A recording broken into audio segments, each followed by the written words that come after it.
Saudara pemirsa, dimanapun Anda berada, senang sekali kita dapat berjumpa kembali pada sore hari ini dalam salah satu acara unggulan TVRI Sumatera Selatan, Menyongsong Indonesia Maju. Dan sore hari ini kami punya seorang narasumber yang cukup dikenal di Provinsi Sumatera Selatan, khususnya di Kota Palembang, kurun waktu 3 bulan terakhir. Beliau adalah Bapak Dr. C.K. Virgowansyah SSTP ME, pejabat Wali Kota Palembang. Beliau memang baru sekitar 3 bulan bergabung bersama kita di Kota Palembang, tapi setidaknya sudah ada beberapa legasi yang ditinggalkan. Salah satu legasi yang cukup terkenal adalah Prasasti Kantor Ledeng. Itu ditemukan atau diangkat kembali di masa kepemimpinan beliau di Kota Palembang. Baik, selamat sore Pak. Selamat sore Bu Yanti. Sibuk sekali ya Pak? Alhamdulillah. Dengan segala aktivitasnya. Infonya Pak CK ini adalah orang Palembang ya Pak? Saya itu lahir besar di 14 Hulu. 14 Hulu. Nah, dulu kebetulan kalau kita naik angkot itu kemana, ke kota-kota, ke Palembang katanya. Berarti mungkin pinggiran Palembang. Berarti itu bukan Palembang, Palembang Coret. Berarti Pak CK ini juga yang namanya empek-empek sudah dari lahir ya Pak? Ya, mungkin waktu itu pagi, siang, malam makannya pempek. Boleh cerita sedikit Pak tentang karir ya Pak sebelum sampai di Palembang ini?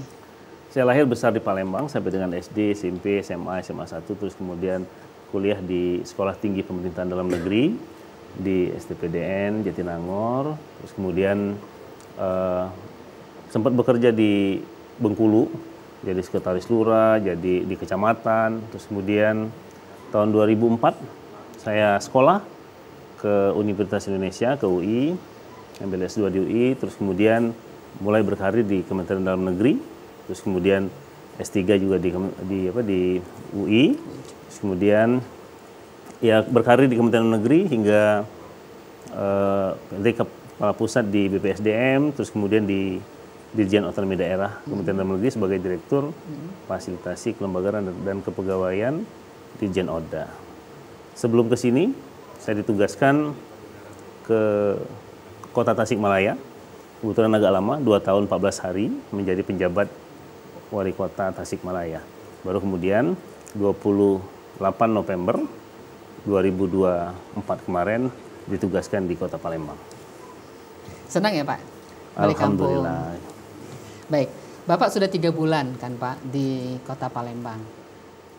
Hal-hal menonjol apa yang menjadi perhatian Bapak dan menjadi perhatian pada saat Bapak sampai dan langsung Bapak kerjain? Ya. Hal yang pertama yang saya lakukan pasti saya baca data lah. Dari data-data yang existing ada, saya cek data, ternyata kita masih ada masalah terkait dengan kemiskinan, kita masih ada masalah terkait dengan pengangguran, terus kita juga ada masalah terkait dengan kekuatan yang kita gunakan untuk mengembangkan kota. Nah, jadi ada masalah kemiskinan saya lihat masih tinggi. Kalau kita 9,7%, itu artinya 10 orang warga Kota Palembang itu 1 orangnya miskin. Jadi kalau di ruangan ini kita ada 100 orang, setidaknya ada 10 orang kita miskin. Kategorinya miskin. Berikut juga pengangguran. Pengangguran juga cukup tinggi. Artinya walaupun kita berlabel kota yang salah satu kota paling tua dengan prasasti kedukan bukitnya, hingga saat ini kita belum selesai di permasalahan mendasar kita. Jadi kita harus punya program cara untuk menyelesaikan permasalahan mendasar, pengangguran dan kemiskinan. Baru kemudian bagaimana pengembangan kota. Kalau kita memang ingin mengembangkan kota ini, apalagi kota global, kota internasional, kita harus punya konsep pengembangan kota dengan kekuatan kita sendiri. Apa kekuatan kita? Ketika kita lihat data, maka proporsi kontribusi terhadap APBD terbesar itu memang di perdagangan dan jasa. Perdagangan sudah jalan buat kantor-kantor pusat sebagai ibu kota provinsi. Jasa yang belum terkembangkan secara masif itu adalah pariwisata. Pariwisata ini nyangkut banyak hal. Ketika pariwisata datang, orang banyak datang ke Kota Palembang. Terus kemarin jumlah kunjungan banyak, maka otomatis hotel akan penuh, restoran akan ramai, warung-warung pempek terisi penuh, UKM juga akan lancar. Jadi memang dia terikat satu sama lain. Pemirsa, Sebelumnya kami mengajak seluruh masyarakat Sumatera Selatan, khususnya masyarakat Kota Palembang, dapat berinteraksi langsung loh dengan Pak PJ Wali Kota.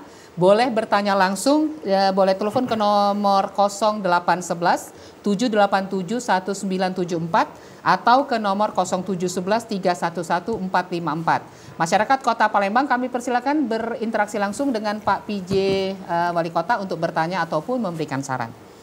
Lanjut lagi Pak. Harus berangkat dari kekuatan kita sendiri. Betul. Nah, apa yang sudah Bapak lakukan Pak sebagai katakanlah sebagai tonggaknya? Ya, Kota Palembang berbasiskan perdagangan dan jasa kita, maka kekuatan utama kita sebenarnya kita nggak mungkin bersandar dari pertanian. Kita nggak mungkin juga bersandar dari perkebunan dan lain sebagainya. Karena kita untuk mencari lahan 5.000 hektar saja, 20.000 hektar satu hamparan juga susah. Beda dengan kabupaten kota lainnya. Hanya saja kita punya sejarah dan memang tempat berkumpulnya kabupaten kota di Sumatera Selatan. Nah, itulah yang harusnya jadi kekuatan kita.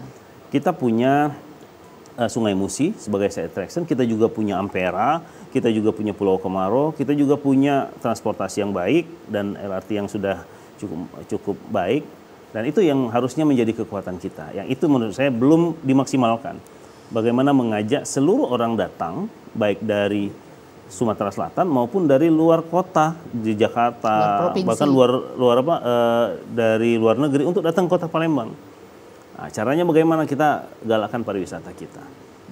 Dan sudah kelihatan ya Pak ya, atas jembatan Ampera sudah mulai kita persiapkan, terus dengan wisata di Sungai Musi, dengan kegiatan setiap malam. Betul. Jadi gini Mbak Inti. Ketika kita bicara wisata, konsep pariwisata, setidaknya ada beberapa hal yang harus kita persiapkan. Yang pertama adalah unsur side attraction, side-nya. Kita sudah punya side itu. Apa itu? Ada Sungai Musi. Jadi kalau orang ke Palembang belum lihat Sungai Musi, rasanya belum ke Palembang. Kita sudah punya Ampera. Kalau belum lihat Ampera, rasanya belum berasa ke Palembang. Apalagi belum berfoto di background-nya Ampera. Atau lebih dalam lagi kalau belum ke Pulau Komaro, rasanya belum ke Palembang misalnya, atau dan lain sebagainya, ada museum dan lain sebagainya. Nah, itu yang kemudian kita ambil ke unsur kedua, yaitu side event. Nah, orang ketika sudah melihat Sungai Musi pengen ngerasain gimana sih rasanya berada di Sungai Musi dengan semilir anginnya, gimana rasanya berada di ombak Sungai Musi yang pelan tapi bisa merasakan kenyamanan di atas Sungai Musi. Nah, itu yang mau kita galakkan. Oleh karena itu muncullah ide baru untuk kita membuat cruise kemarin. Alhamdulillah antusiasme sangat tinggi dengan Musi Cruise kita. Hampir hingga hari ini tiket itu sampai bulan depan sudah habis. Saking banyaknya, dan itu berarti kan celah yang ingin kita gunakan itu tepat, bahwasannya warga Kota Palembang itu haus dengan hiburan yang bisa menikmati, dan berikut juga wisatawan. Kemarin saya dapat info ada wisatawan dari luar negeri yang mau naik cruise nggak bisa karena full tiketnya. Itu side attraction-nya ada, side event-nya ada. Oleh karena itu kita harus menggalakkan setiap minggu paling tidak itu harus ada event nasional di sini. Mau eventnya olahraga, eventnya itu seni, atau eventnya rapat, meeting, termasuk sport tourism kita galakkan di sini. Kenapa? Karena dengan itu otomatis tiket hunian hotel akan penuh. Meningkat. Kemudian restoran akan ramai. Warung-warung pempek akan ramai. UKM pulang dia pasti bawa pempek. Tahu nggak, setidaknya yang keluar dari Palembang, pempek itu berdasarkan data BPS itu 40 ton per hari. 40 ton pempek keluar dari Kota Palembang setiap hari. Kalau adonan itu satu pempek, satu tepung, satu ikan, maka setidaknya 20 ton kita butuh ikan dalam satu hari. Luar biasa Pak ya. Itu program-program dengan skala prioritas tadi yang sudah dilakukan Pak. Nah, tentu ada program strategisnya untuk ini tadi. Apa yang Bapak lakukan? Ya, selain kita harus menggalakkan event-event, terus kemudian kita menjadikan Palembang sebagai kota event tadi dengan side attraction maupun side eventnya, kita juga memerlukan penyelesaian masalah-masalah mendasar kita. Yang tadi saya sampaikan. Ketika kita baca data ternyata masih ada permasalahan pengangguran misalnya. Maka kita harus punya program bagaimana penyelesaian pengangguran. Tapi dengan metode kekinian. Oleh karena itu, berdasarkan data yang kita miliki, hampir 8 sampai dengan 90% warga Kota Palembang itu punya gadget. Nah, bagaimana kita bisa mendekati warga Kota Palembang dengan gadgetnya? Nah, sekarang dari Dinas Tenaga Kerja kita itu punya program yang namanya Adogawi Palembang. Itu adalah program di mana setiap warga Kota Palembang itu bisa mencari pekerjaan, akan di-spill setiap hari paling tidak 20 lowongan pekerjaan yang bisa dicek hanya dari rumah. Tidak perlu harus datang ke kantor Dinas Tenaga Kerja, tidak perlu harus ke kantor wali kota, cukup dengan di rumah sambil santai bisa nyari kerjaan. Nah, itulah program Adogawi. Itu untuk permasalahan pengangguran misalnya. Kita juga permasalahan kemiskinan misalnya. Kemiskinan itu kan kalau kita pecah, BPS itu akan melihat kemiskinan dari apakah kita berada di bawah garis kemiskinan ataukah kita berada di atas garis kemiskinan. Kalau di Kota Palembang sekitar 500 atau 600 ribu garis kemiskinan itu. Jadi kalau kita di rumah itu ada 3 orang, setidaknya 3 kali 600 berarti 1.800.000. Iya. Kalau penghasilan kepala keluarganya masih di bawah 1.800.000, maka dia dianggap miskin. Kalau di atas 1.800.000 misalnya 2 juta, maka dia tidak lagi miskin. Bagaimana caranya untuk menaikkan orang di atas garis kemiskinan? Caranya adalah menambah penghasilannya atau mengurangi bebannya. Iya. Karena pengurangan beban itu akan jadi bagian dari proses. Nah, harusnya program-program pemerintah Kota Palembang untuk penanggulangan kemiskinan berada pada titik yang tadi, peningkatan pendapatannya atau mengurangi bebannya. Nah, yang kita lakukan hari ini dalam jangka pendek adalah mengurangi bebannya. Nah, kita punya di Dinas Sosial, punya program yang sangat menarik yang disebut dengan Rantang Palembang. Rantang Palembang ini agak fenomenal karena memanfaatkan SOP dari hotel. Hotel itu kan ketika dia pagi breakfast, maka siangnya makanan breakfast itu tidak boleh disajikan kembali. Dan kalau seandainya selesai pun tidak boleh dibawa oleh karyawannya. Karena kalau dibawa bisa bahaya, karyawannya bisa kena fine. Selama ini makanan itu tidak dimanfaatkan. Nah, saya diskusi dengan pihak hotel, terus kemudian bersama Dinas Sosial, bagaimana kalau makanan itu kita jemput? Kita siapkan box dan kita antar kepada masyarakat miskin sekitar hotel. Sudah jalan tuh Pak ya? Alhamdulillah sekarang sudah jalan, sudah 2.713 box per hari ini. Hanya dalam 1 bulan. Itu dibagikan di sekitar jam berapa Pak? Persiapan makan siang biasanya. Kita jemput itu sekitar jam 11. Untuk masyarakat di sekitar hotel? Di sekitar hotel biasanya, radius 1 kilo dari hotel. Yang menjemputnya dari Dinas Sosial? Dari Dinas Sosial. Kita punya pendamping, maka oleh karena itu saya terima kasih kepada para pendamping, PKH, para PSM dan lain sebagainya yang berada di Dinas Sosial. Mereka lah yang menjemput makanan tersebut dan membagikan kepada masyarakat miskin di sekitar hotel. Dan hari ini sudah 2.713 non APBD. Yang menarik program ini tidak menggunakan APBD sama sekali. Ya, itu yang luar biasa Pak ya. Dan nampaknya memang menjadi tugas kita media termasuk TVRI untuk lebih mengangkat ini lagi. Karena ini kan memang masalah mendasar sekali ya Pak. Sederhana tapi memecahkan masalah gitu. Betul. Tadinya kan uang makan siangnya dia bisa digunakan untuk beli pensil, beli pulpen, beli buku tulis buat anaknya dan sebagainya. Sehingga ketika ditanyakan ada alat tulis atau enggak di rumah kan BPS kan itu. Surveinya kan begitu. Kapan terakhir makan daging? Kemarin saya makan daging Pak dari hotel kan. Tadi makan daging. Betul. Artinya support kita kepada masyarakat yang diberikan makanan pun itu makanan yang bergizi dari hotel. Yang bergizi. Karena kalau kita lihat beberapa kali saya ikut mengantar, bahkan ya walaupun rumahnya 200 meter dari hotel, dia belum pernah makan makanan hotel itu. Boro-boro makan makanan hotel, masuk ke hotel pun dia belum pernah. Nah sekarang GM-nya yang ikut nganter kadang-kadang. Jadi ini ada hal yang luar biasa yang kita dapat pasca itu. Berlaku di semua hotel di Kota Palembang tuh Pak? Sudah, ini sifatnya sukarela. Jadi sudah ada 9 hotel. 9 hotel. Ada Hotel Batika, Emilia, 101. Perlu diinformasikan tuh ke masyarakat ya? Iya. Saya juga harus apresiasi ada 9 hotel menurut catatan saya yang sudah menginisiasi program ini. Setidaknya ada hotel-hotelnya itu, ada Hotel Emilia, ada Hotel 101. Ya, 101 ya, yang di daerah Raja Betul, Wali. Batika. Kebetulan diawali Hotel Batika, kita kemudian kemarin ada beberapa, ada 9 hotel lah kita sampaikan. Ya, perlu diinformasikan ke masyarakat karena ini sudah bukan rencana lagi kan, sudah berjalan ya Pak. Betul. Dan sudah langsung diterima oleh masyarakat. box. Ya. Satu lagi Pak, satu lagi yang ingin ditanyakan tadi, yang Ado Gawe tadi Pak, program Ado Gawe yang masyarakat ada di rumah tapi dia dapat mendapat informasi ada gawean di sini gitu ya.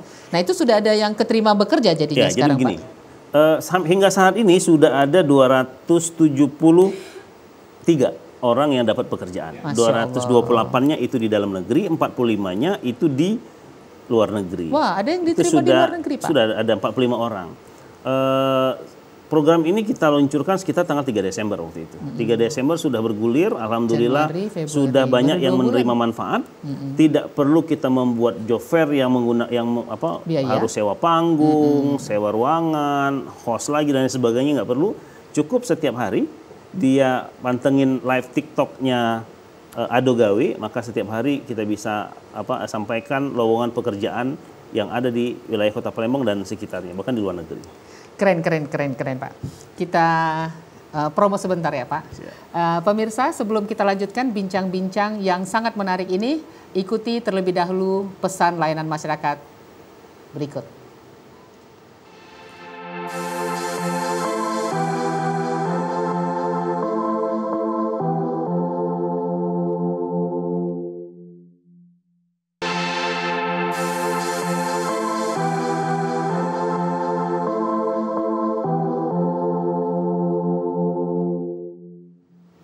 Saudara pemirsa, masih bersama kami dalam program TVRI Sumatera Selatan Menyongsong Indonesia Maju.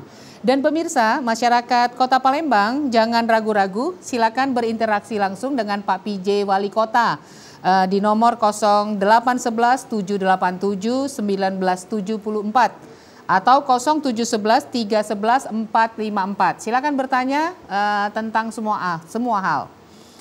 Lanjut Pak PJ. Kita terdengar juga ada program Satuko. Ya, betul Pak. Ya, Pak betul. PJ. Itu jadi, program gimana Pak? Jadi begini, ketika kita mengedepankan pariwisata, tidak akan mungkin sebagus apapun side attraction yang kita siapkan tanpa ada kebersihan di sana. Sementara kebersihan kita belum maksimal, oleh karena itu kami mencoba menginisiasi dengan Dinas Lingkungan Hidup untuk membuat program di mana merubah mindset para masyarakat dengan programnya itu menukarkan botol plastik seperti ini. Botol plastik seperti ini bisa dengan sejumlah tertentu 6 piece misalnya ditukar dengan 1 buah tumbler. Wow. Nah, jadi 1 buah tumbler atau kopi. Dan ini program ini sudah berjalan sudah sejak 1 bulan yang lalu dan kemarin kita juga sudah masuk ke Goes to School. Jadi Satuko Goes to School masuk ke sekolah-sekolah untuk menyiapkan generasi berikutnya, generasi yang yang aware terhadap sampah botol plastik ini. Mbak Yanti, tahu nggak kira-kira botol plastik ini berapa lama dia bisa terurai? Menurut penelitian dari Kementerian Lingkungan Hidup, ini setidaknya 400 sampai dengan 500 tahun baru terurai. Kalau kita tidak apa-apain, artinya sampai 5 atau 6 generasi berikutnya. Jadi kalau kita buang 1 botol plastik ini, 6 generasi kita di bawah kita nanti baru bisa terurai. Begitu banyaknya. Dan setiap hari kita punya 1,7 juta orang di Kota Palembang. Kalau 1 orang memproduksi 1 botol saja 1 hari, berarti 1,7 juta botol per hari. Berapa banyak sampah yang harus terurai. Jadi jangan salahkan kalau nanti kita tidak urus saat ini, maka anak cucu kita itu bisa tidur di atas botol-botol plastik. Botol plastik. Nah, jadi program itu membagikan, menukarkan dengan tumbler sehingga nanti harapannya kemana-mana anak-anak kita dan teman-teman kita semuanya bawa tumbler untuk kemudian jadi contoh, tidak lagi suatu saat kita tidak menemukan lagi botol plastik seperti ini. Sudah jalan 2 bulan ya Pak? Sekitar 1,5 bulan. Sekitar 1,5 bulan. Ke sekolah-sekolah antara lain? Ke sekolah baru kemarin, baru sekitar minggu-minggu ini baru mulai ke sekolah. Sebelumnya kita di event-event pemerintah. Jadi di setiap event-event pemerintah itu kita siapkan booth tertentu, masyarakat bisa menukar. Oh gitu. Harapannya botol-botol plastik jadi berkurang dan kita bisa menyebarkan penggunaan tumbler kemana-mana. Iya. Dan koordinasi ini dengan Dinas Lingkungan Hidup itu tadi ya Pak? Misalnya kita mau ada kegiatan gitu? Betul. Jadi Dinas Lingkungan Hidup nanti yang akan menyiapkan, nanti bertukar, masyarakat bisa datang untuk menukarkan tumblernya. Termasuk nanti pada acara tanggal 15 malam minggu nanti kita juga akan ada event-event yang spektakuler, termasuk satu juga akan hadir. Keren. Beralih sedikit Pak. Sekarang minta suaranya Bapak tentang upaya meningkatkan kualitas pendidikan di Kota Palembang, Pak. Yang pertama, pendidikan ini kan harus berbasiskan kebutuhannya. Jadi fasilitas-fasilitas pendidikan kita yang sudah seharusnya lebih baik dari daerah-daerah yang lain, karena kita salah satu kota metropolitan. Iya. Tentunya lebih banyak orang di Kota Palembang. Nah, kita butuh kualitas pendidikan baik. Kualitas pendidikan yang baik perlu ditopang oleh fasilitas pendidikan juga, bagaimana proses pengajaran dan lain sebagainya, itu akan mengikuti ketika infrastruktur pendidikan itu bisa baik. Jadi memang kita harus siapkan terlebih dahulu konsep pendidikannya mau kemana, terus kemudian yang paling mendasar fasilitas pendidikan yang harus kita siapkan. Sedikit Pak Wali, akhir-akhir ini kan tidak hanya di Palembang sih, kayaknya di semua ada anak-anak yang tidak terdaftar, itu loh Pak, yang tidak terdaftar untuk mengikuti SNBP ya? Iya betul. Di Palembang ada Pak? Dan upaya apa yang sudah kita lakukan? Saya belum dapat laporan yang itu kan sebenarnya permasalahan misinput saja. Iya, misinput saja. Dari mismanagement terhadap sistem di kampus yang ketika dia tidak input dia seolah-olah sudah terclose otomatis kan. Tapi sebenarnya tetap akan di-backup Pak oleh pemerintah kota? Ya harusnya tetap akan di-backup. Ini kan itu kan sistem ya bisa dikomunikasikan sepanjang dia sesuai ketentuan lah. Ya, Pak, sepertinya Bapak dikenal sukses lah di dalam program-program yang sifatnya sosial dengan dikaitkan dengan bidang-bidang lain. Konsen Bapak untuk bidang sosial ini apa lagi Pak? Yang jelas begini, ketika kita bergerak membuat program, itu kan harus ada basic konsepnya ya. Basic konsepnya itu adalah penyelesaian permasalahan kota. Jadi kita harus memetakan dulu apa masalah kota kita hari ini. Sosial itu solusi terhadap permasalahan kemiskinan misalnya. Kita tidak mungkin membuat kegiatan sosial, tapi sebenarnya itu bukan masalah di Kota Palembang. Tapi ketika itu masih masalah, ketika masyarakat masih susah atau di bawah garis kemiskinan, gara-gara dia bebannya tinggi harus menyiapkan makan setiap hari, terus kemudian tidak bisa membeli buku dan sebagainya, maka rasanya wajib pemerintah untuk membuat program mengurangi beban-beban itu. Makanya program Rantang ini juga kita siapkan untuk bergulir secara terus-menerusan karena tidak memerlukan APBD. Nah, tinggal lagi mengetuk pintu semua halayak untuk ayo ikut serta. Hari ini kan baru 9 dengan hotel. Versi-versinya ya. Dengan versi masing-masing. Jadi ada chapter-chapternya harapan saya. Nanti ada chapter perbankan. Ada chapter perkantoran, ada chapter mungkin dunia catering, ada chapter restoran. Betul. Bisa dibentuk ya Pak ya. Kan kita sering lihat misalnya Jumat Berkah, yuk kita bagi-bagi makanan di depan kantor. Kita bagi-bagi makanan di depan kantor tidak salah, tapi jangan yang kita khawatirkan yang dapat makanan di depan kantor itu pagi itu sudah 2 kali makan. Padahal di belakang kantornya dia jangan-jangan itu belum dapat makan sama sekali. Nah, disitulah harusnya kita berkolaborasi, kita jemput makanan itu, kita serahkan kepada masyarakat miskin yang sekitar kantor itu. Harapannya begitu. Jadi dia tepat sasaran. Ngomong tepat sasaran itu kan sepertinya gampang, tapi dalam pelaksanaannya juga cukup berat. Itu kan berarti melibatkan Pak RT ya Pak ya setempat. RT terus juga yang jelas teman-teman dinas sosial itu sudah tahu kan by name by address. Misalnya satu kantor atau satu hotel. Siapa warga miskin yang berhak diberikan di radius 1 kilo dari hotel itu kan sudah ketahuan. By name by address-nya ada. Itu dinas sosial punya data itu. Oleh karena itu harapan kami program-program seperti ini tidak hanya untuk hotel, tapi juga chapternya catering, chapternya restoran, chapternya perbankan, chapternya perkantoran, itu bisa dilakukan. Yang selama ini kita berikan hanya Jumat, kita perlu ingat warga miskin itu tidak cuma makan hanya hari Jumat, dia makan setiap hari. Jadi merasa bersalah juga nih Pak. Jadi saya justru lebih suka tidak perlu banyak-banyak tapi konsisten. Terus menerus. Jadi kalau kita bagikan 10.000 box dalam satu hari, tidak akan merubah pola. Tapi kalau seandainya kita bagikan 5 box, tapi setiap hari dia bisa sisihkan uang makan dia itu untuk sesuatu yang lebih bermanfaat bagi dia. Misalnya beli pulpen, beli pensil, atau buku tulis. Iya, bagus ya Pak ya. Pak, maaf Pak, mungkin Bapak boleh buka data mengucapkan terima kasih Pak kepada 9 hotel ya Pak ya, yang sudah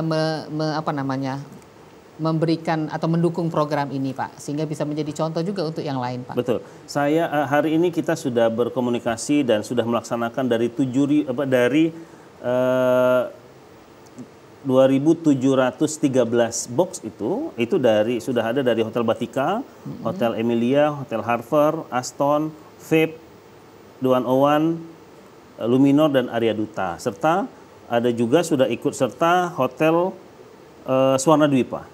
Juga sudah nambah. Harapan kami ini bisa terus bergulir dan kalau bisa bertambah untuk hotel-hotel yang lainnya. Kalau ada catering yang mau ikut, ayo ikut serta. Kalau ada restoran yang mau ikut, ayo ikut serta. Bahkan agnia-agnia. Kalau dari teman-teman para pejabat, para pengusaha yang mau ikut serta, sampaikan ke kami makanan yang akan kami jemput dan kita pastikan makanan tersebut diserahkan kepada masyarakat miskin sekitar wilayah tersebut. Sampaikan ke Bapak itu kemana nyampainya Pak? Ke Dinas Sosial? Ke Dinas Sosial. Ke Dinas Sosial, nanti Dinas Sosial akan menjemput makanan tersebut, akan disampaikan ke masyarakat miskin sekitar lokasinya dia. Jadi sebenarnya dia tahu siapa yang akan diberikan, artinya kita hanya membantu menjemput dan mengantarkan. Ya. Mungkin kami ya media gitu, kami juga mengajak media yang lain untuk mensosialisasikan nomor ini, misalnya Dinas Sosial dihubungi ke nomor berapa gitu. Jadi kalau memang ada yang ingin bergabung dengan program ini, dia dapat menghubungi, tidak harus datang ke Dinas Sosial kan Pak, bahwa kami ada program ini. Terima kasih. Baik Pak, tanpa menggunakan APBD, nah ada lagi nggak program yang direncanakan Pak? Seperti program Rantang, Adogawi ini kan hampir tidak menggunakan APBD. Yang membedakan program Rantang dengan program lainnya, ini dilakukan setiap hari dan juga tanpa APBD. Adogawi juga hampir tidak menggunakan APBD. Terus juga tidak harus membuat event-event yang besar, tidak harus menyiapkan waktu tertentu, host dan lain sebagainya. Nah, justru dengan seperti ini bisa menjangkau seluruh gadget para anak-anak muda sekarang. Karena yang banyak menganggur sekarang ini salah satunya anak-anak muda dan mereka semua punya handphone. Kalau kita zaman dahulu kan kita datangin para kantor RW-nya, RT-nya kita datangin. Sekarang kita datangin dia tapi melalui handphonenya dia. Oke, baik Pak. Kemudian program Asa Cita Bapak Presiden Republik Indonesia salah satunya menggalakkan ekonomi kerakyatan, dalam hal ini UKM Pak.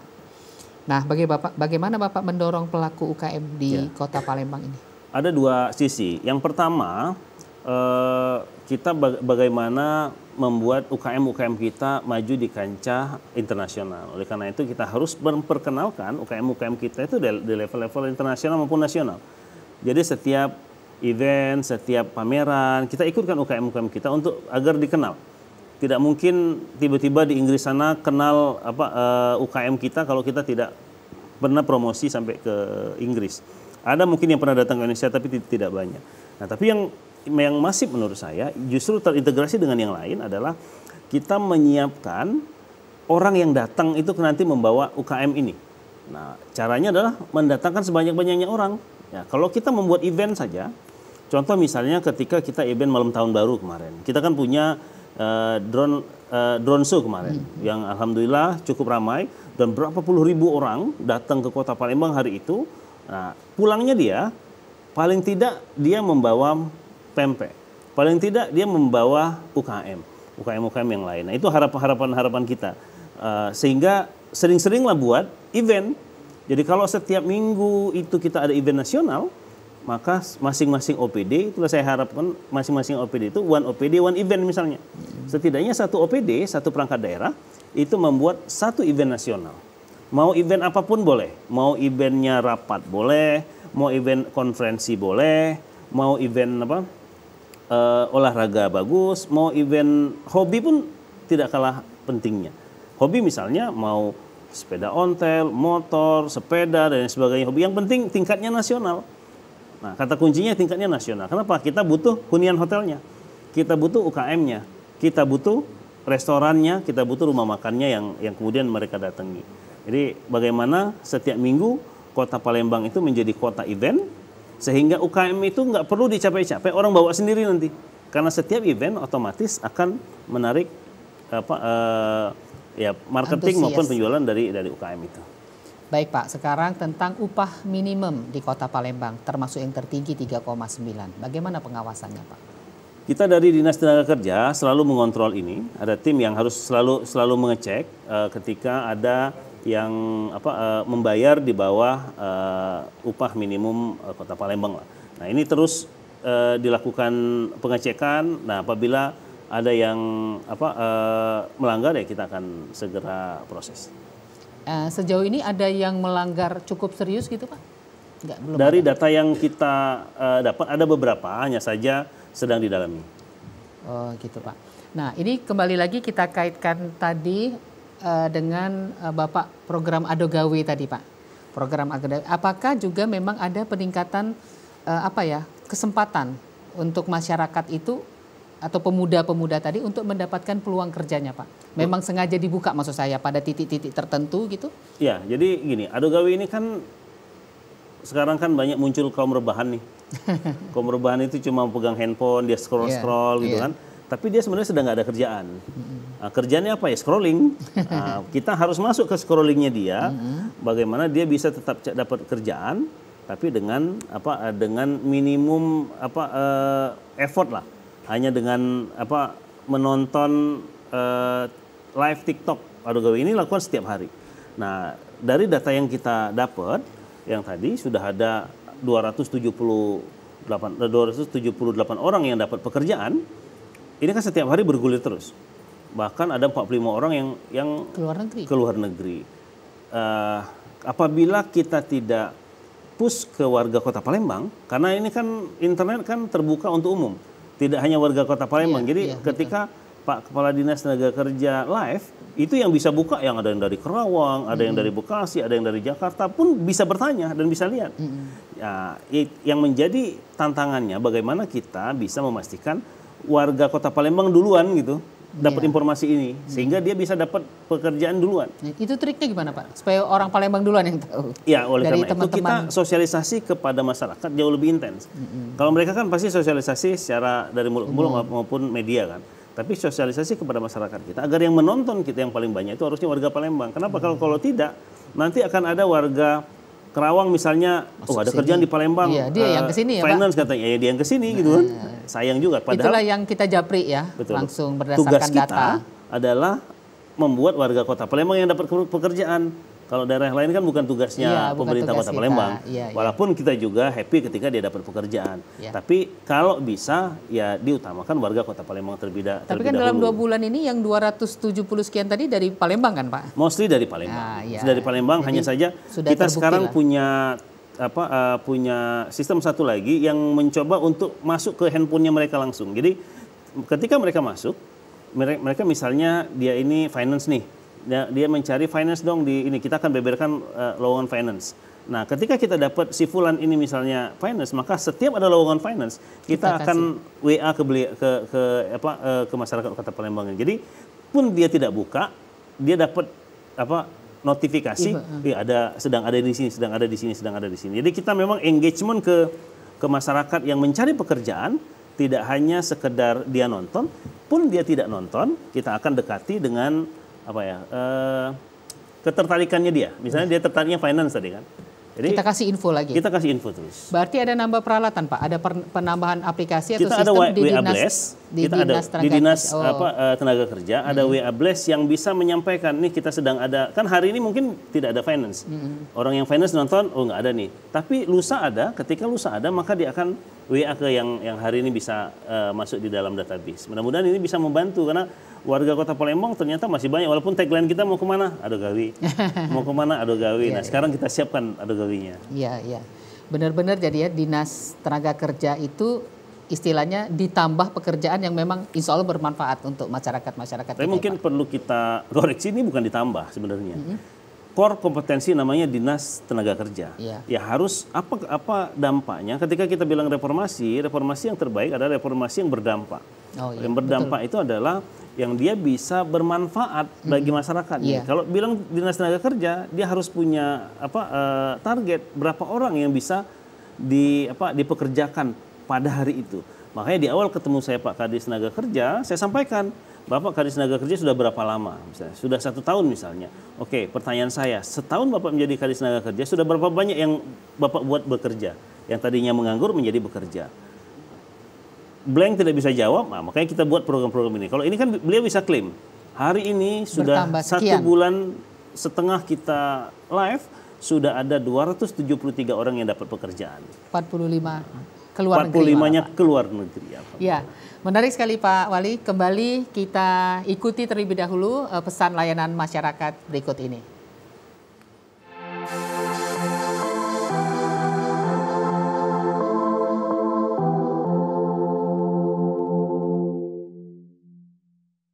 Aku nyuci baju, kamu ya inilah nyemur. Masa?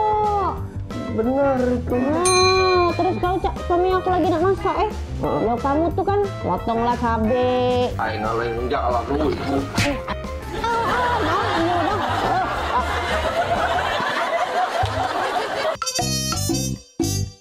Tak boleh kau tunggu malam-malam, Dek. Uji wong tua zaman dulu ya. Kalau gunting kuku malam-malam, ngundang bala. Dompet nyampak. Cak rezeki. Tapi berdosa dah dompet wong, pasti ada yang punya Inilah yang namanya hidup dicinta pulang bertiba. Dah apa ya Allah, dah apa. Rezeki aku yang ini.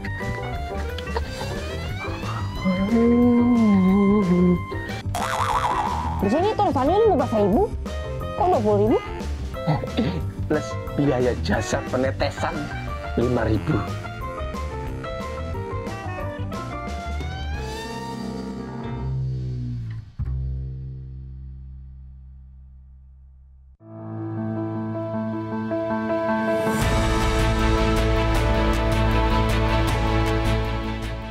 Ini adalah program prioritas Bapak Prabowo dengan memberikan pelayanan terbaik kepada masyarakat dan gratis. Dan salah satu bentuknya itu adalah pemeriksaan kesehatan gratis pada hari ulang tahun untuk seluruh masyarakat Indonesia. Kemudian bagaimana kita mendeteksi secara dini sehingga pengeluaran masyarakat untuk biaya sakit itu bisa diminimalisir. Sehingga harus kita manfaatkan juga session ini dengan pemeriksaan kesehatan gratis kepada masyarakat. Tentu kita akan mendapatkan angka penyakit pada masyarakat itu yang sesungguhnya. Selama puskesmas itu masih buka, selama puskesmas itu masih beroperasional, ke depan tentu program ini akan jalan setiap harinya.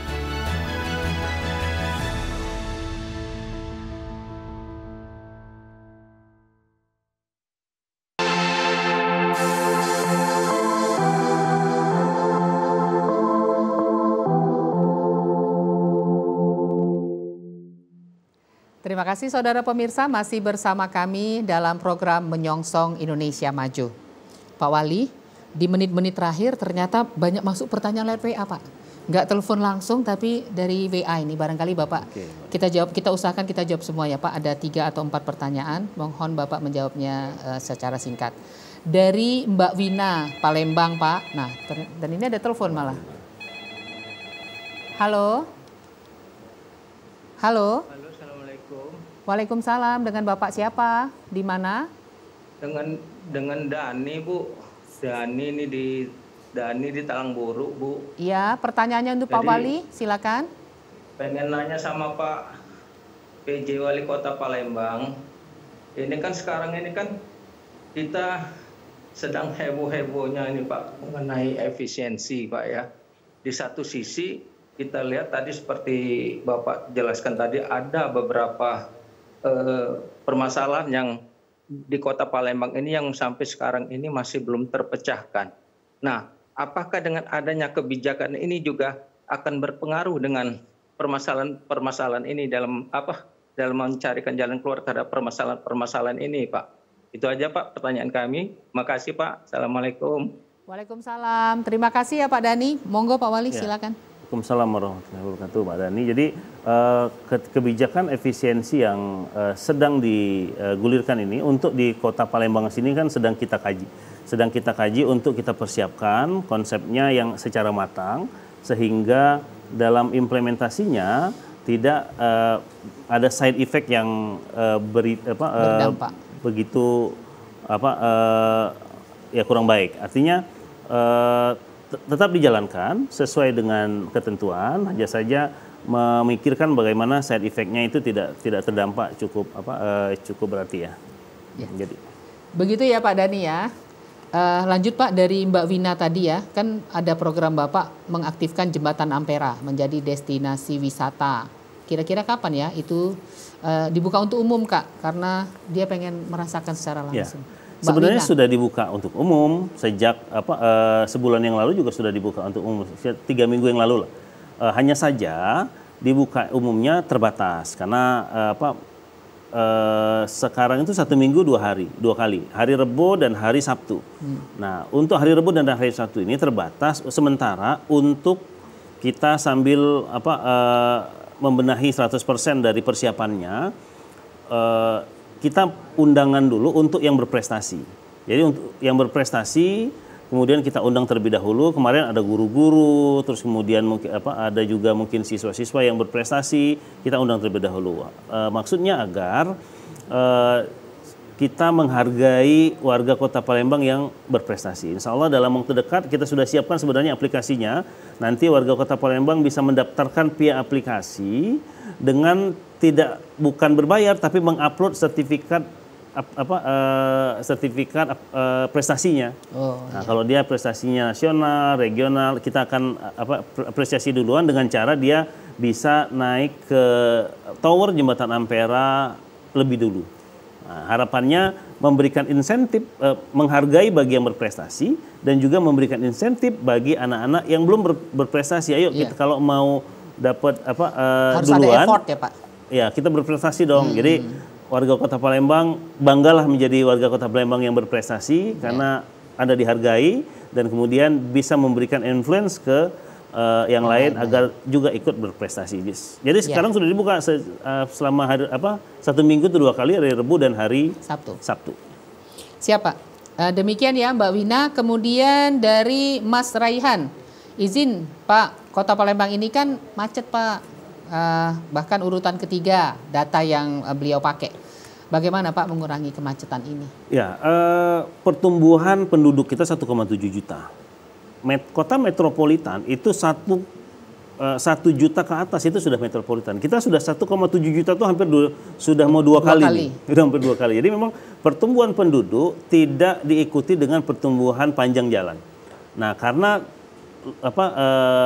lahan juga terbatas untuk membangun jalan, maka dari itu bagaimana mensiasati panjang jalan yang ada itu bisa didesain untuk dilewati oleh 1,7 juta orang ini.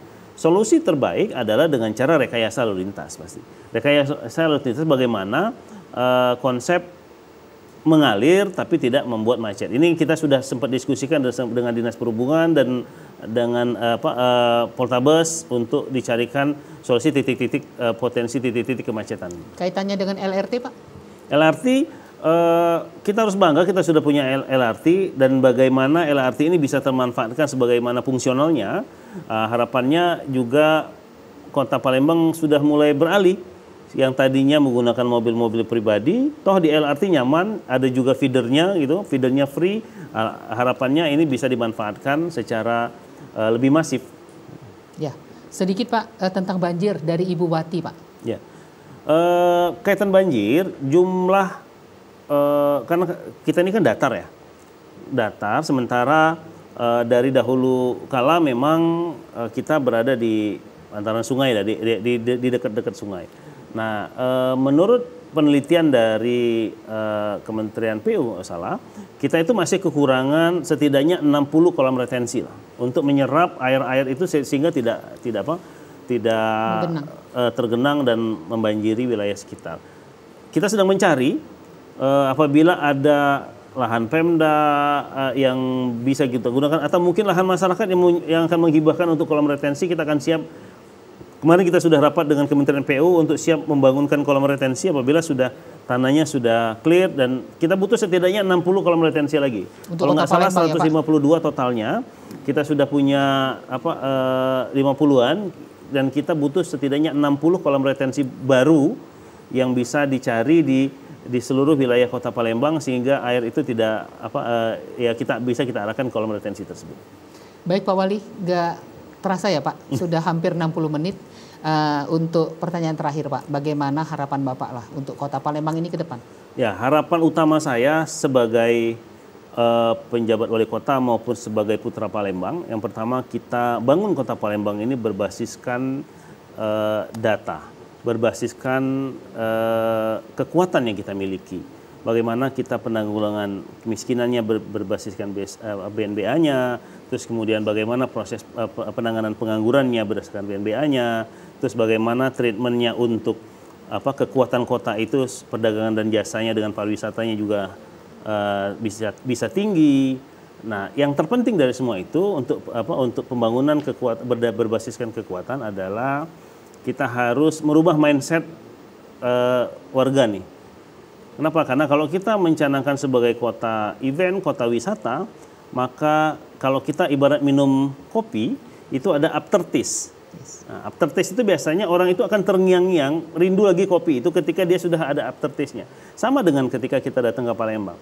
Bagaimana orang bisa rindu datang ke Palembang lagi? Kenapa? Karena dengan misalnya senyumnya.